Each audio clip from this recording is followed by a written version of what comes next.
Hello everyone, and thank you so much for tuning in.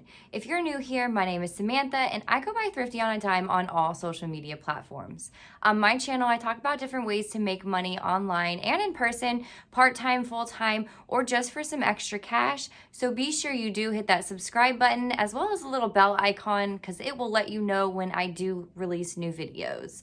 So today's video is actually the third in the series, and it's going to be a video focused on different tips for Poshmark beginners, certain things that will help you before you start Poshmark, or maybe help speed up the process if you're already on Poshmark. So the first videos in the series were basically Poshmark listing from start to finish, as well as how to list fast on Poshmark. So be sure you do go check out those other two videos as well. They have a lot of great information in them. So I'm gonna go ahead and get started on today's video. Again, if you have not, please be sure you do hit that subscribe button, guys, and thank you so much for watching. All right, for starters, you can use your phone. You don't have to have a fancy camera or an expensive camera or anything like that. Just use the phone that you have. I personally use my iPhone. It's an iPhone 11 now, and I use square mode in the picture mode, which is 1:1 ratio. And the reason why is because Poshmark's pictures are actually a 1:1 ratio. So if you don't want to edit the pictures, just go ahead and already put that image in 1:1 ratio when you're taking the pictures so you don't have to edit it later. I'm not quite sure what this is for Android, so you're just gonna have to play around with your settings on your phone to figure out how to get it into 1:1 ratio. Also, for me personally, I take the pictures with my phone, like I said, and I list directly from my phone. So since Poshmark did start out as just an app, I learned that way, and it's become more efficient for me to actually have my phone and utilize that listing. But with recent updates, they now allow you to use a desktop version. So I have all Apple products, which allows me to take a picture using my phone. And if I want to come sit at my desktop after I take the pictures, they're already going to be on there after I take them with my phone, since all my Apple devices are synced.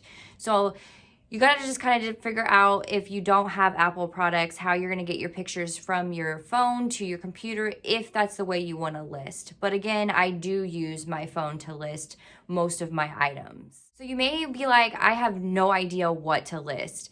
I would suggest walking around your house. Are there items around your house that you do not want anymore? Maybe kitchen decor, kids clothing, kids shoes, kids toys, pet stuff, anything like that. They actually now allow you to list. So just walk around your house, and if anything is in good condition, like new condition, stuff like that is the items that you're gonna wanna shoot to list, just so that you get good feedback and build up the good feedback on your Poshmark page, as well as this is gonna be free.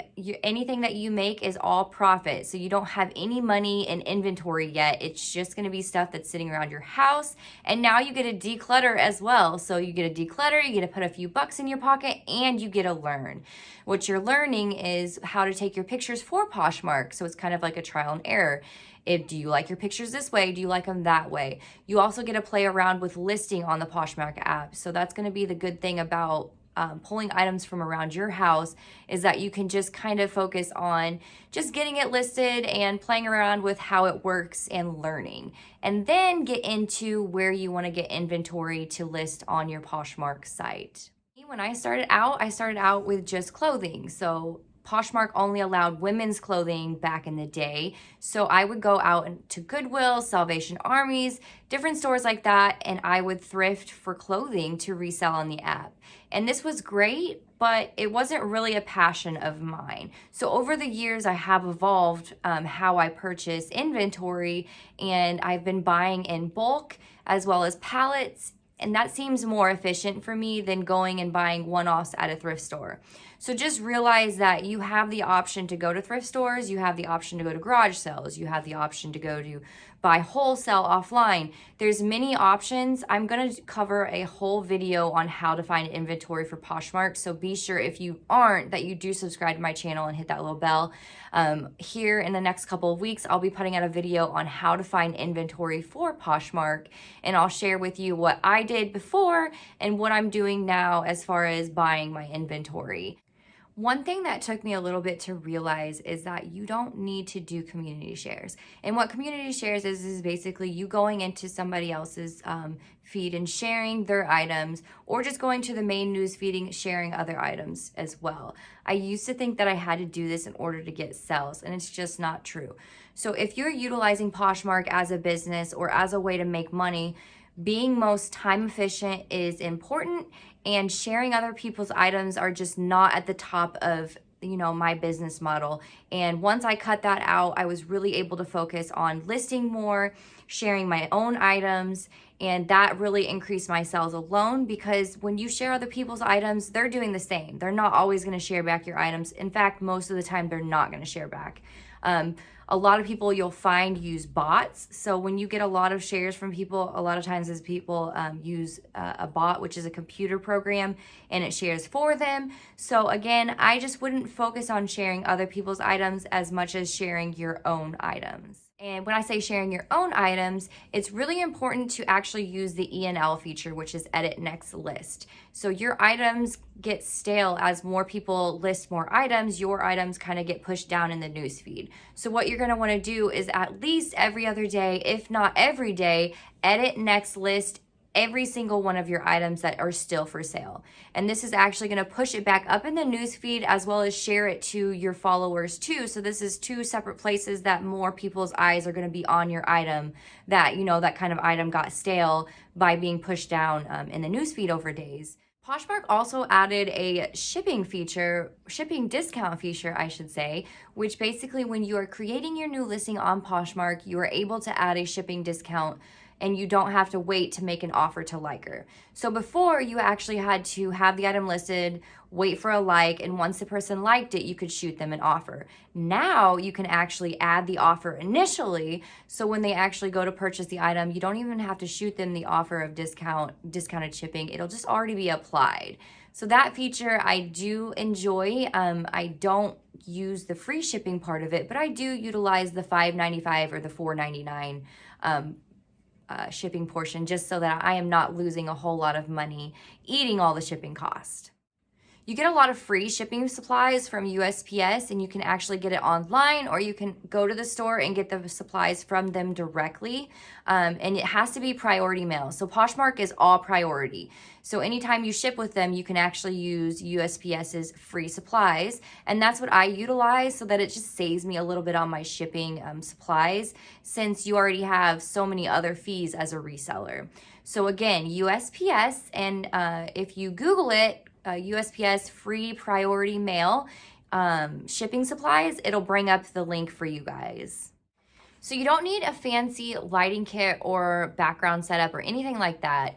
I personally use just a clear neutral color, and then I also have an app that I use called Photo Room, and it just clears the background for me. So as long as I get good lighting so that the item is shown in its true color, that's good enough for me. And then I go in and I add the photos to this app called Photo Room, and it actually scrubs the background for me. I just have to tap it and it cleans it and makes it white for me.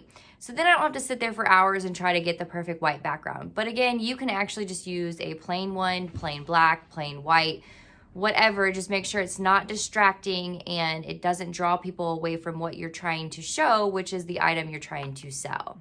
Poshmark also now allows for one video to be added to every listing, and I have a video that covers this in more depth, so be sure you go check out my prior YouTube videos to kind of show you how to do this and what it looks like in the app. I love the feature just because it does show you a little bit more in depth of the item. So if the item has sparkle or maybe some sequins and the picture just washes all of that out, do a quick video and kind of show a close-up. Maybe it has pockets or something. Use that video feature to show that dynamic and add it to the listing. So I do like this update from Poshmark. It's a great feature. If you ever get a comment on Poshmark and the comment is something like, hey, come check out my closet, or I have this item in my closet, come purchase from me, and you're like, there's no delete button, how can I get this comment off of my listing? If you hit that little flag button that's next to the comment, it will act, and you can put spam or something. It gives you options to put or other. I usually put spam and it'll delete that comment from my post so that I don't have to add another listing to delete that person's comment. Because it's quite annoying when somebody tries to spam your listing and say, come check out my stuff when, you know, this is your listing, this is your closet, so go promote on your own closet. And one other thing that I do is send offers to likers every morning and night. It takes roughly like 5 minutes or less, depending on how many people have liked my items. And anyone who has liked my items for the last 12 hours, I will actually send them an offer of at least 20% or more in a discount. And it's make it enough enticing for them to purchase from me. I have great success doing this, and it only takes a few minutes. So if somebody likes your item, definitely utilize that time to send them an offer. Put it on your own time schedule. If you don't want to do it twice a day like me, you don't have to, maybe once a week or something like that, but definitely utilize their feature of offer to likers. It is a great feature to land you more sales. And the last tip I want to leave you with is the bundle feature. So the bundle feature was added a while ago, I think maybe over a year ago. And what you're going to want to do is if somebody likes a ton of your items in your closet, say they like 5 or more items, you can actually go to their profile. And if you click on the little shopping bag, you can add items that they have liked to their cart, send them a message, hey, I noticed you liked a lot of items. If you have any questions, please let me know. Or you can also send them an offer. And a lot of times I will bundle all the items that they have liked and send them an offer of, you know, maybe even 50% off sometimes just to get some old inventory moving. So it just really depends on what items they have liked and what kind of offer I will send. And a lot of the time I can also just comment on the bundle. Hey, if you have any questions, let me know, or I can send you a great offer if you're interested in these items. So that is not seen to the public. That'll just be seen to the person who is in that bundle. So utilizing the bundle feature to communicate with your buyer if they have liked a lot of your items is a great feature. And even if they've liked one item, sometimes I've heard of people actually going in and saying, hey, thank you for liking this item. If you have any questions, let me know. For me personally, I have way too many items to do that all the time. So I just do it if they have liked a ton of items. Well, those were all my tips, guys. I hope you were able to learn something new. I have a ton of new information coming soon, but I also have a lot of resources for Poshmark, as well as Mercari and other sites as well. So be sure you check out my other prior YouTube videos. And if you haven't, hit that little bell icon and subscribe to my channel. Go over to my Instagram at Thrifty on a Dime. And until my next video, I look forward to it. So have a great day, guys.